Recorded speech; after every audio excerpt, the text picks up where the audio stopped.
Rangi, this is all very interesting, but one thing where I kind of want to dial it back down or bring it to the more relevant aspect of it is that what we have spoken about so far are mostly stories, right? And to each their own, different people take out different morals from their stories, Yeah. and so on and so forth. But I want to ask you, all of our stories have this deep, deep, deep understanding of life with which all of the characters in that story operate. So Hmm. nothing is at a surface, nothing is just happening at a surface level. Like Right. nobody is fighting only for money or this and that. There is and even if there are, even if, like, for example, Ravan, like you said, only wanted power, which is a superficial thing, there is a certain sense of check that must be put to him, and he must be told that pursuit of power has to stop somewhere, because Shri Ram was the epitome of power. For example, he had everything, but his humility and his उनका जो धर्म के प्रति जो लगाव था और उनको Hmm. जो सीख मिली थी उनके गुरुओं से, that is what creates the separation between a Ram and a Ravan, right? And in even in today society हमारे पास भी आज बहुत से लोग हैं जो राम के आइडियल्स पे जीते हैं, और बहुत से लोग हैं जो रावण के ideals, maybe they don't pray to him directly, पर Yeah, yeah, but there are a they few have or those quite qualities. They have correct. those qualities. So in this society, so what fascinates me the most about the Hindu dharma is that the stories are timeless. So what do you think we, us as a society, can coming back to the relevance and learning, what do you think are things most importantly that we are not told, which can make our lives easier just like that? Because there are the certain things which when I look at the world through a Hindu lens, the world just starts making more sense. It stops being divided. Like the simple thing of us saying that everything is one, everything comes from one, right? When you Correct. apply that same logic to everything around you, everything, just you feel like you're a part of this world. Whereas I feel that in the Western understanding, there is a separation between man and nature. There Yes. is that also, that in Christianity, and it also exists in science today. There is Right. a field of animal science where they try to understand if animals are intelligent. Right. Questions like these aren't found in the Hindu context, where if you're trying to say that man is here but everybody else is here.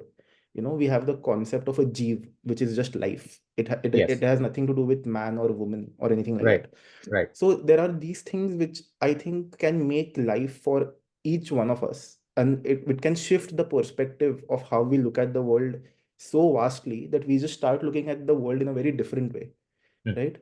So what do you think, I would like to ask you, what do you think are the aspects of Hindu dharma that are not told to us, or that we do not know, that you think can make a massive difference in an individual's life? So it's a very nice question because it's very relevant to today's time.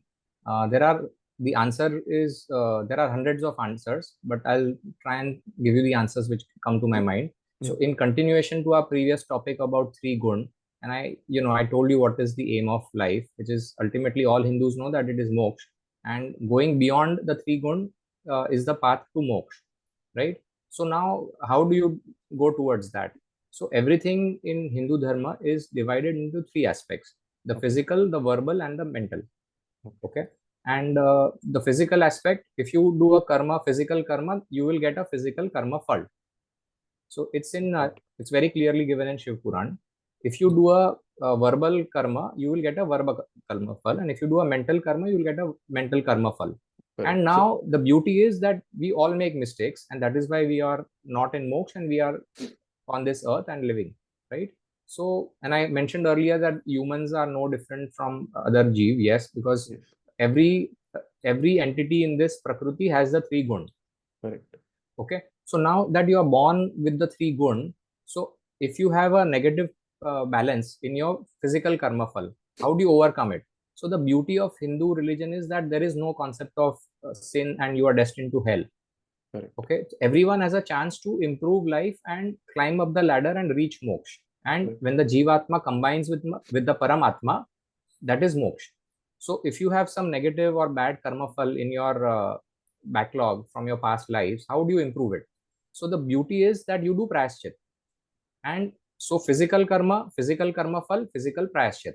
As simple as that. So what are the different aspects of physical prayaschit? So the physical aspects of physical prayaschit are going on a tirth yatra, because yatra is supposed to be very tough. It is not easy, because even if I think of going to Rameshwaram and doing that, which I've done, but it was very tough to go to Rameshwaram and do darshan of Ramnath Swami. So that was a physical yatra which I undertook from Mumbai all the way to Rameshwaram. So that is a physical effort. So I'm burning my physical paap. So that is why when someone says कि गंगा में जाओ पाप धुल जाएंगे, Correct. so what they are actually saying is, okay, of course Ganga is celestial. She has the powers to solve all the problems. But the reason is that if sitting in Mumbai, I said I want to go to Ganga and take a holy dip, it is not easy. So you are taking that effort. So that is the physical aspect of prayashchit. Another is doing some fasting. So that is another aspect. Doing dan. Interestingly, a lot of people have a lot of wealth, but they don't distribute it. Correct. So that miserliness also is a Correct. problem. Correct. So if you do dan, which is a lot of people find it difficult to do. So if you do dan, you are also reducing your negative physical karma phal. So these are some of the aspects. Doing yagna, for example, we take it as a ritual, but yagna is very beautiful. So when Correct. Dashrath ji did the Putreshti yagna, we all know that the gods assembled in Devlok to accept what the offering was made in the yagna. And that is when they discussed and they went to Brahmaji that something has to be done about this Ravan Rakshas who's troubling us and who's a menace to society. So that yagna is not a mere ritual. That is Correct. a physical activity, and because the gods are pleased, so that is your Correct. physical prayashchit. And the meaning of prayashchit itself is great. It praya and chit. Chit is your consciousness, which is where the three gun reside. So Okay. your praya means to clean, and prayashchit means to clean your consciousness. So you are cleaning your consciousness of your past Correct. karma phal. Correct. And then the verbal karma phal, if you apply your mind, it will come to you that satsang, Correct. that is bhajan kirtan, speaking the name of God. Bhakti Correct. is very important. So it is not just mere, when you indulge in bhakti, you are also, eliminating the negative thoughts. So Correct. that is very important. So bhakti is Correct. not just mere chanting. And also Correct. the sound waves, as you all know, it helps. And the Yes. Yes. most difficult prayashchit is the mental prayashchit, because these are the karmafal imprints, which is also called sanskar or vasana. Correct. These are the most difficult imprints in your mind or chitta, which needs more effort to be removed. So for that, Correct. we go into dhyan. Correct. And so a lot of people say dhyan is very difficult. So which means your path is still, you've not reached that stage Correct. where you can Correct. clear the debts of your very Correct. old Correct. bad karma phal. So Correct. that is the path, and which I think is lesser known and which should be known. In fact, Yog Vasishta says having the satsang of good people is one of the paths to moksha. Moksha. Can you believe it? Just being with Yeah. good people, Good people. our scriptures say, can take you to moksha. And think about it. So if you are with a sadhu, genuine Correct. sant, atma, Correct. so his vibes, his vani, Correct. his thoughts, his physical activities, they Correct. all imbibe into you. And Gaurangji, the way I look at the Hindu dharma is these things sound very deep and they sound like, something like you just mentioned, a sadhu. But I don't think that is the aim of it. That is how the people were back then, who understood these things at a very deeper level. We are not living in a society which is that deep. Like the society which surrounds us, the society itself operates on a very surface level. But to go deep in that surface level is possible through you, within you. Like you said, by Yes, dhyan, you can go inward. correct. So, something like satsang, for example, it sadhu is one aspect of it, definitely. But I believe just hanging out with your friends also can be classified into that, because moksha to me, personally, I mean, obviously there are different levels of it. Like Yes, something can be much deeper and something can be, not as deep.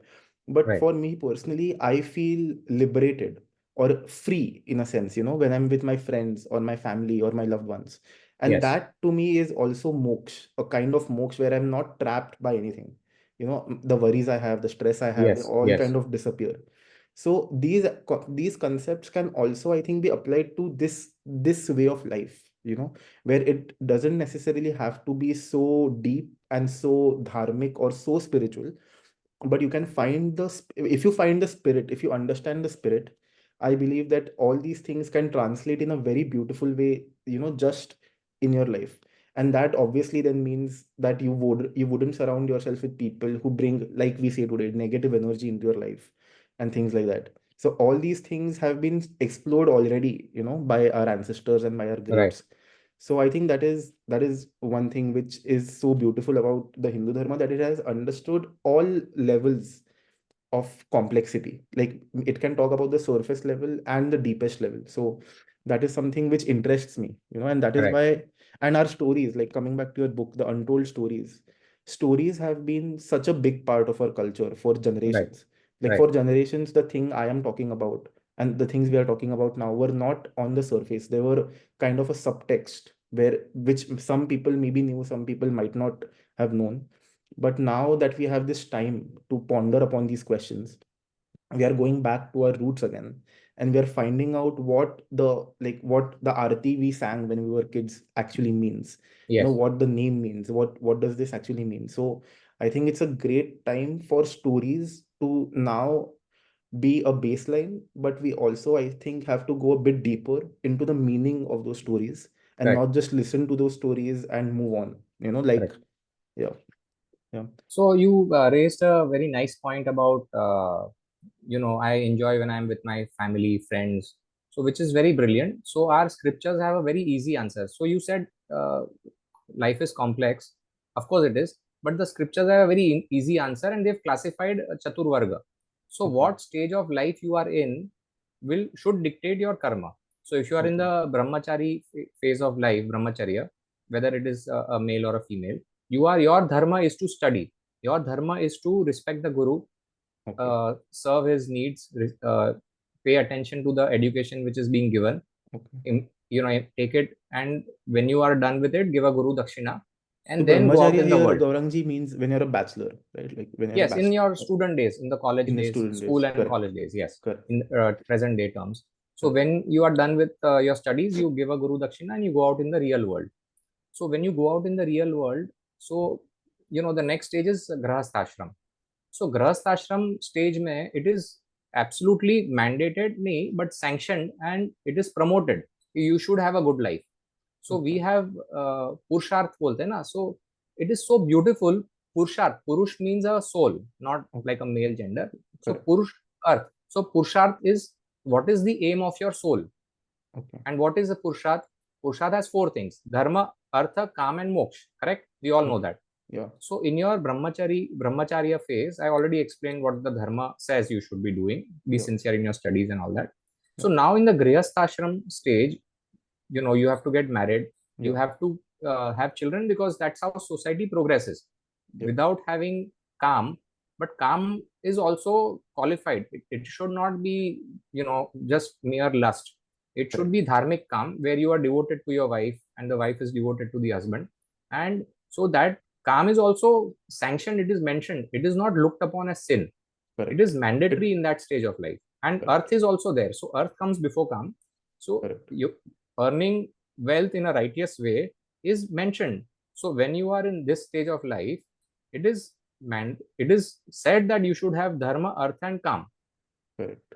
And so when you have a life with your friends, enjoying the wealth that you have made Yeah, or created or yeah, earned, and you're spending it on good things, it is fine. So you don't have to think about moksha at this correct, level, correct, because correct. you've not done this. In fact, Janak Rishi and Vyasji's son, Shukdev Goswami, a lot of people may have heard. They have a long story on these lines only. And Janak is a Raj Rishi, which means a king, but he has Rishi like attributes. So he teaches this only to Shukdev, who became Shukdev Goswami later. So Okay, he teaches this only, that Grihasthashram stage is good, and this is what you have to do. And only if you go through this stage, when you reach sannyas ashram, which is the third stage, which is the age of retirement, is when you will appreciate how to approach moksha. Because if you've not appreciated artha and kam, if you've not enjoyed with your friends, if you've not earned So you have money. not lived life. If you have not lived Yes, life, basically. correct. And when you go to sannyas ashram with this thought in mind, how can you focus on moksha? Correct. So that is a Correct. logical and very simple explanation of purushartha, Correct. meaning of life. Correct. And and sannyas ashram for a businessman may mean hand over the business. Right. Don't Correct. involve yourself in day-to-day activities. Right.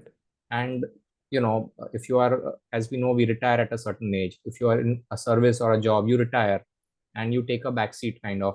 Don't Correct. get involved in your child's married life, Correct. day-to-day life.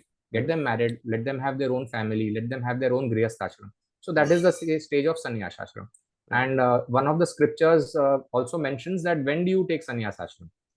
So because that's a question, right? Whether at the age of Yeah. 55, 60, 65. So it says when you have a grandchild, at that time you can take.